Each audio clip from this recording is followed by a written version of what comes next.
Saudara, tujuan pemurnian iman yang pertama-tama itu adalah tentunya untuk kedewasaan iman. Iman kita mula-mula itu adalah kecil, kemudian terus bertumbuh, dan akhirnya mencapai kedewasaan iman. Itulah tujuan hidup kita mengiring Tuhan di dunia ini, yakni mencapai kedewasaan iman, mencapai keserupaan dengan Kristus.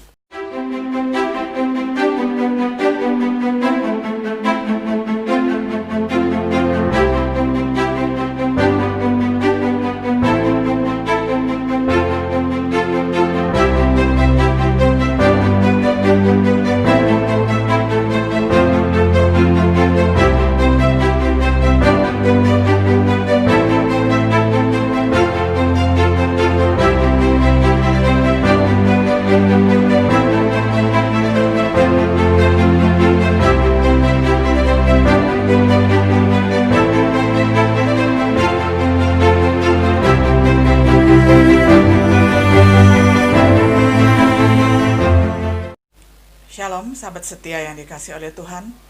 Jumpa lagi di dalam acara Renungan Sahabat Setia. Pada hari ini kita akan membahas satu tema tentang pemeliharaan iman gereja Tuhan. Firman Tuhan kita baca dari Ibrani 12 ayat 1 hingga ayat 17. Saya bacakan untuk kita semuanya. Karena kita mempunyai banyak saksi, bagaikan awan yang mengelilingi kita. Marilah kita menanggalkan semua beban dan dosa yang begitu merintangi kita, dan berlomba dengan tekun dalam perlombaan yang diwajibkan bagi kita. Marilah kita melakukannya dengan mata yang tertuju kepada Yesus, yang memimpin kita dalam iman, dan yang membawa iman kita itu kepada kesempurnaan, yang dengan mengabaikan kehinaan, tekun memikul salib, ganti sukacita yang disediakan bagi Dia, yang sekarang duduk di sebelah kanan tahta Allah. Ingatlah selalu akan Dia yang tekun menanggung bantahan yang sehebat itu terhadap dirinya dari pihak orang-orang berdosa, supaya jangan kamu menjadi lemah dan putus asa. Dalam pergumulan kamu melawan dosa, kamu belum sampai mencucurkan darah. Dan sudah lupakah kamu akan nasihat yang berbicara kepada kamu seperti kepada anak-anak? Hai anakku, janganlah anggap enteng didikan Tuhan, dan janganlah putus asa apabila engkau diperingatkannya. Karena Tuhan menghajar orang yang dikasihinya, dan Ia menyesah orang yang diakuinya sebagai anak. Jika kamu harus menanggung ganjaran, Allah memberlakukan kamu seperti anak. Di manakah terdapat anak yang tidak dihajar oleh ayahnya? Tetapi, jikalau kamu bebas dari ganjaran yang harus diderita oleh setiap orang, maka kamu bukanlah anak, tetapi anak-anak gampang. Selanjutnya dari ayah kita yang sebenarnya kita beroleh ganjaran, dan mereka kita hormati. Kalau demikian, bukankah kita harus lebih taat kepada Bapa segala roh, supaya kita beroleh hidup? Sebab mereka mendidik kita dalam waktu yang pendek sesuai dengan apa yang mereka anggap baik, tetapi Dia menghajar kita untuk kebaikan kita, supaya kita beroleh bagian dalam kekudusannya. Memang tiap-tiap ganjaran pada waktu ia diberikan tidak mendatangkan sukacita, tetapi duka cita. Tetapi kemudian ia menghasilkan buah kebenaran yang memberikan damai kepada mereka yang dilatih olehnya. Sebab itu kuatkanlah tangan yang lemah dan lutut yang goyah, dan luruskanlah jalan bagi kakimu, sehingga yang pincang jangan terpelecok, tetapi menjadi sembuh. Berusahalah hidup damai dengan semua orang dan kejarlah kekudusan, sebab tanpa kekudusan tidak seorang pun akan melihat Tuhan.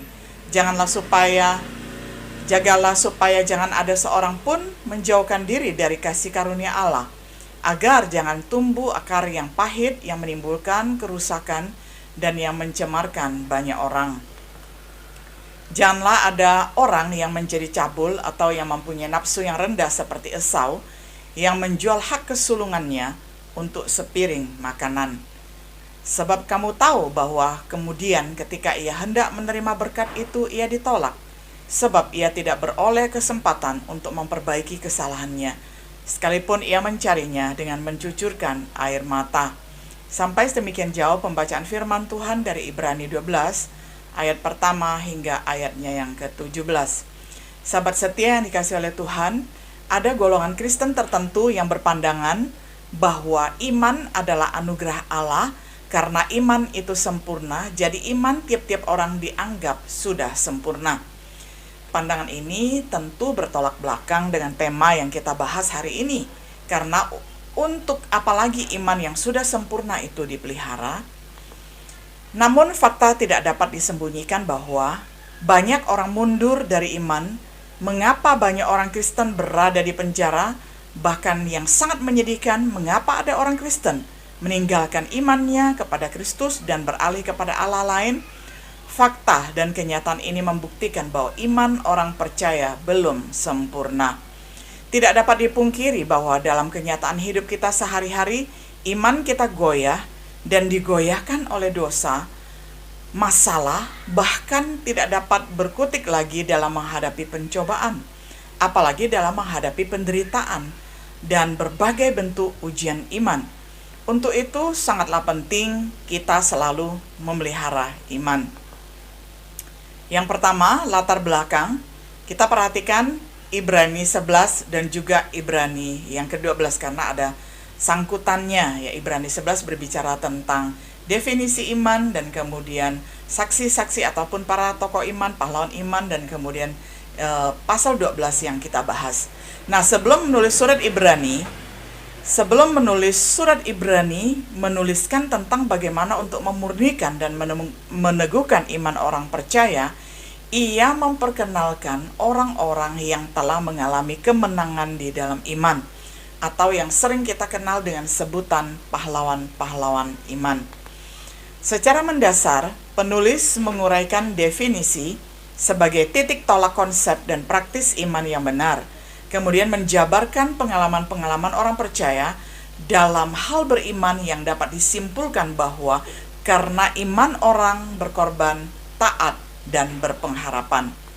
Dan karena iman orang dibenarkan, karena iman orang mengalami kemenangan dalam pencobaan, karena iman orang percaya meninggalkan kesenangan dunia, ayat 25, karena iman orang bersedia menderita.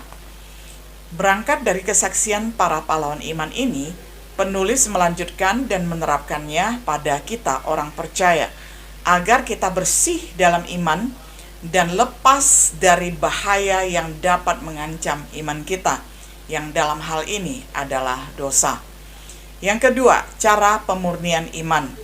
Iman dan orang beriman tidak dapat dipisahkan dengan dunia, karena orang beriman hidup dalam dunia. Dengan demikian, orang beriman tidak dapat luput dari pengaruh-pengaruh dunia yang dapat menggerus imannya. Karena itu sangatlah penting bagi orang percaya untuk mengetahui dan mempraktikkan cara memurnikan imannya, yaitu dengan cara yang pertama, menanggalkan dosa. Di ayat yang pertama, dosa adalah bertentangan dengan iman, dan sudah jelas dosa adalah penghambat, bahkan penghancur iman. Penulis surat Ibrani juga menyatakan bahwa dosa itu sebagai perintang atau penghambat. Karena itu, langkah yang perlu kita ambil dengan tegas, yaitu langkah menanggalkan dosa. Kita menyadari bahwa menanggalkan dosa bukanlah pekerjaan manusia, melainkan pekerjaan Allah di dalam karya penebusan oleh anaknya, Yesus Kristus. Kendati pun demikian, bukan berarti manusia hanya bersifat pasif, melainkan manusia tersebut harus mengambil langkah aktif menanggalkan dosa dengan cara menerima karya penebusan Kristus.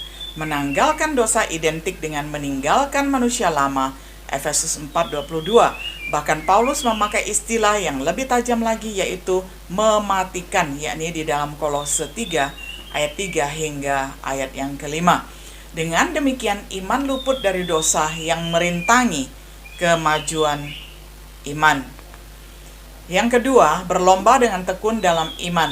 Ayat pertama, kata berlomba merupakan istilah yang biasa dipakai dalam bidang olahraga, misalnya lari maraton. Semua para peserta lomba berusaha sedapat mungkin menempati tempat pertama untuk memperoleh hadiah.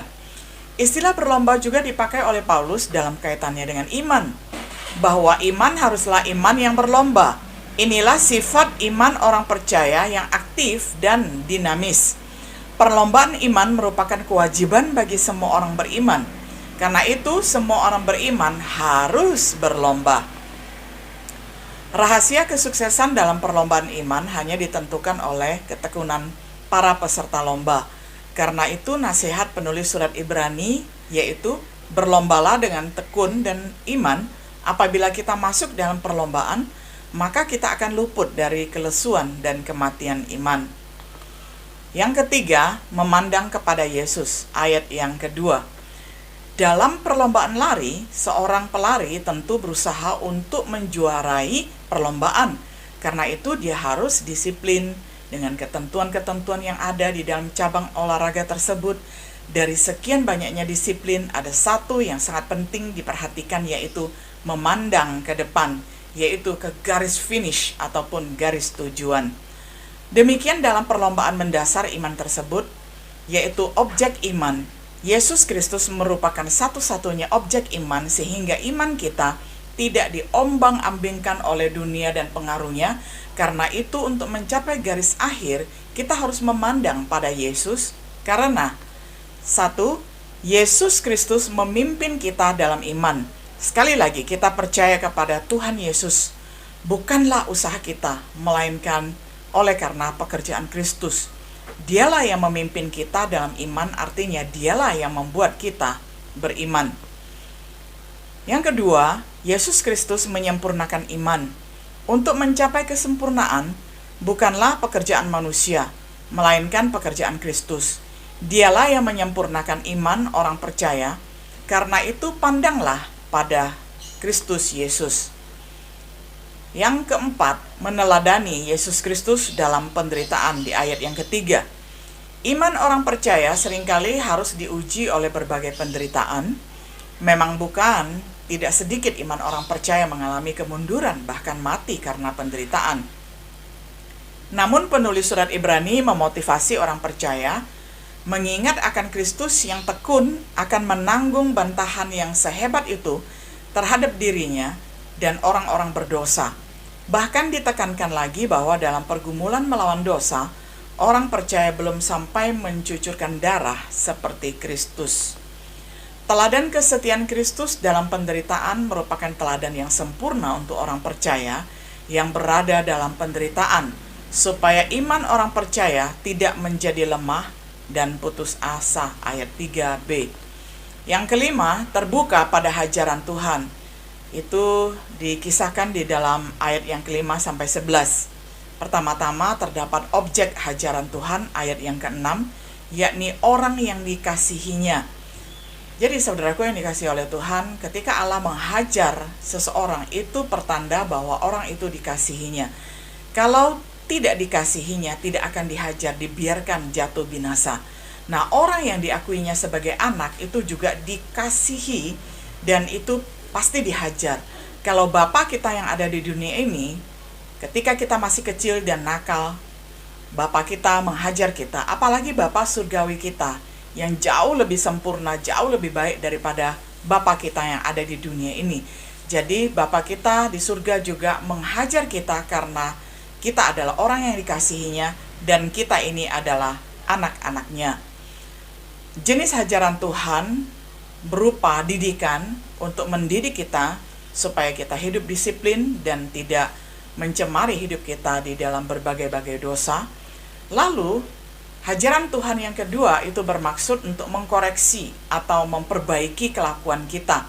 Sebagai umat Tuhan, sebagai jemaat Tuhan, kita perlu dapat koreksi dari firman Tuhan, dapat perbaikan dari Tuhan sendiri. Dan ketika Tuhan menghajar kita, itu pertanda ada hal yang perlu diluruskan sehingga kita kembali kepada rel kebenaran. Sebab dasar hajaran Tuhan ayat 7, jika kamu menanggung ganjaran, Allah memperlakukan kamu seperti anak. Ayat ini menunjukkan alasan mengapa Allah memperkenankan hajaran dalam bentuk percobaan kepada anak-anaknya. Yang berikutnya, tujuan hajaran Tuhan supaya orang percaya mengerti dan sadar akan keberadaan Allah yang Maha Kasih, Maha Kudus, terdapat di dalam ayat yang 10. Yang keenam, hidup dalam persekutuan yang benar, ayat 12 hingga ayat 13. Hidup kekristenan adalah hidup persekutuan. Kekuatan iman juga dapat diperoleh di dalam persekutuan. Karena itu, untuk memelihara iman erat hubungannya dengan persekutuan. Persekutuan hidup tentu akan menguatkan iman. Nasihat untuk hidup di dalam persekutuan yaitu menguatkan yang lemah, meluruskan yang pincang. Penerapan nasihat ini akan menjamin kekuatan iman tiap-tiap anggota persekutuan. Bahaya yang mengancam dan yang dapat membawa kematian iman yaitu apabila mulai menjauhi persekutuan. 7. Hidup dalam kekudusan. Iman tidak dapat dipisahkan dengan kekudusan, karena iman mengarah kepada hidup kudus, dan hidup di luar kekudusan pastilah membahayakan iman. Jadi pemeliharaan iman juga yaitu menjauhi kenajisan dan mengejar kekudusan. 8. Tidak meninggalkan iman kepada Kristus. Ayat yang ke-18. Jagalah supaya jangan ada seorang pun yang menjauhkan diri dari kasih karunia Allah. Ini berarti melakukan pengawasan di dalam pengertian bahasa Yunani terhadap bahaya yang membuat orang mundur atau meninggalkan iman kepada Kristus, atau orang itu disebut murtad. Bagian yang ketiga adalah tujuan pemurnian iman. Saudara, tujuan pemurnian iman yang pertama-tama itu adalah tentunya untuk kedewasaan iman. Iman kita mula-mula itu adalah kecil, kemudian terus bertumbuh, dan akhirnya mencapai kedewasaan iman.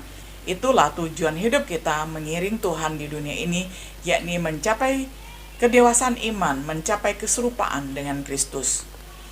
Yang kedua, guna ataupun tujuan pemurnian iman adalah untuk kebaikan orang yang beriman di dalam ayat yang ke-10. Jadi kedewasaan iman, kebaikan orang beriman, saudara, itu tanda-tandanya adalah adanya pertumbuhan.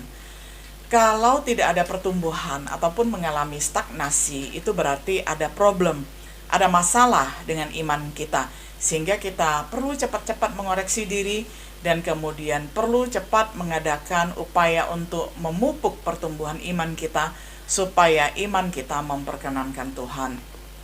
Lalu tujuan yang ketiga itu adalah untuk hidup kudus, ayat yang ke-10.